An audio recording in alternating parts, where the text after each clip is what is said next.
Today was one of the worst days in quite a while for me. I played 1 hour of video games and watched an hour of YouTube, and my eyes hurt so bad you can't even imagine. My meditation session was shit, but at least I still did the bare minimum, which for me is doing every good habit that I do for the amount of time that I can tick it off on my habit tracker without feeling bad. So for example, I did 100 sit-ups. It's not much, but at least I did 100 and didn't just decide to skip the habit. At least I did a 1 minute plank, even though I can do a way longer plank. At least I still did it today, even if it's just for a minute. And I read 10 pages of a book today. I know it's not much, but at least I did the bare minimum. And after waking up, I didn't go out to get some sunlight exposure. And I also feel way worse because I didn't do that habit.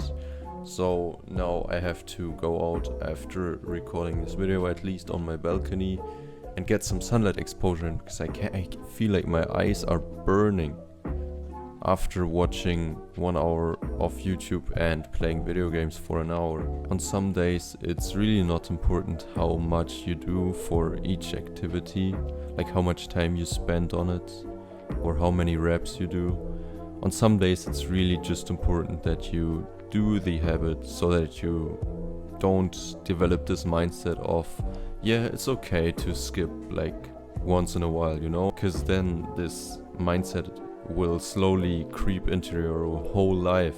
It's just like, this messy room kind of person. If you allow yourself to have a messy room, then you will also bring this aspect into other areas of life. Because for example, in my school there are a few people where you can literally see that they don't do anything for their health. They don't care about it. And you also see this when they work, because they don't care. They will not participate. They don't even try to actively cooperate. They are just there. They're just empty shells going about their day. So you should never skip doing a good habit. Most old people also say that they regret what they did not do rather than regret what they did do.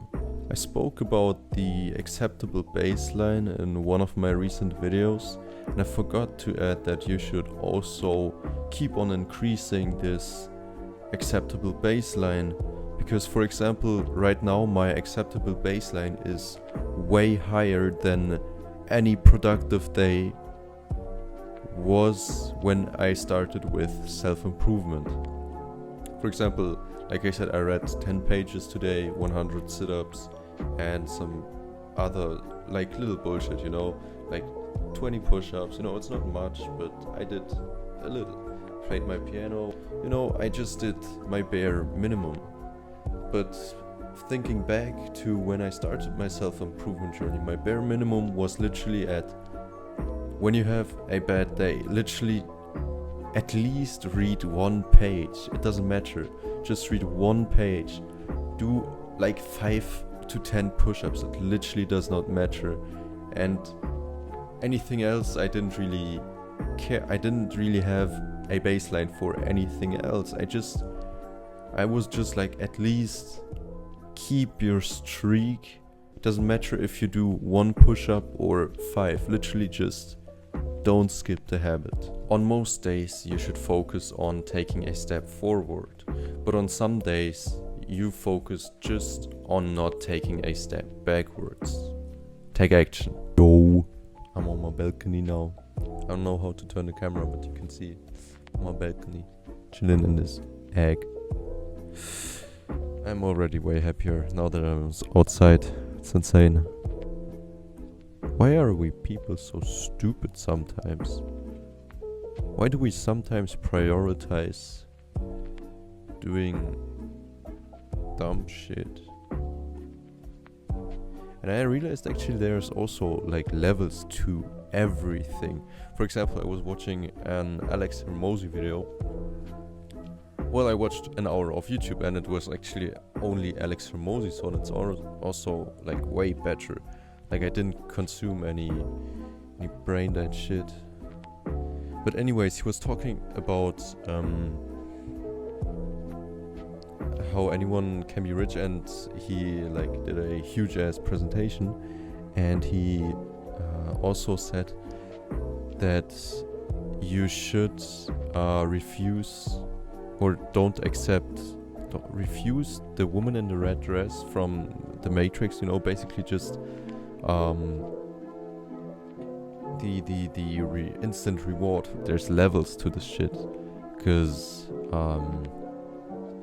it's easier to like refuse the woman in the red dress when your business is like, when you only make like 1K a month, then it's kind of easier to refuse the deal of, for example, selling your business, right? But it gets harder the more your business is worth. For example, once your business is worth like $1 million or a couple of millions, then it's way harder to refuse the offer. And that's what he learned the hard way, because I think he said something about he sold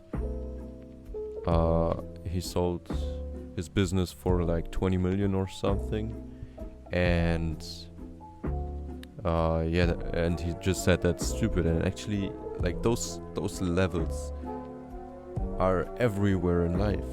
Like the bad days, it isn't just something in the beginning, it's something that happens always.